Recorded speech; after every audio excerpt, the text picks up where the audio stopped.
C'est ça. Accepter que l'histoire se termine alors qu'elle avait commencé d'une manière si belle. Tout à fait, puis c'était voilà, perdre ce qu'on avait vécu parce que ça a été fort et tout était construit autour de lui. Finalement, je suis partie dans sa région, j'ai tout quitté, mes études, je les ai repris, enfin, tout a changé.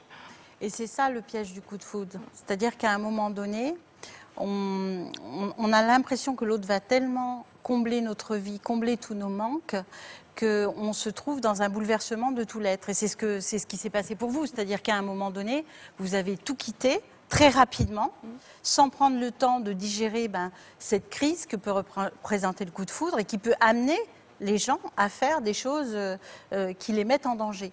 Et c'est un peu ce qui s'est passé dans votre cas, c'est-à-dire que vous avez tout quitté pour investir complètement cette histoire, sans savoir finalement qui vous aviez en face de vous. Parce que c'est ça le piège du coup de foudre, c'est l'idéalisation. Donc il faut sortir de cette idéalisation pour rencontrer vraiment la personne et savoir si elle me convient ou pas. Et en l'occurrence, ce n'était pas forcément quelqu'un qui vous convenait.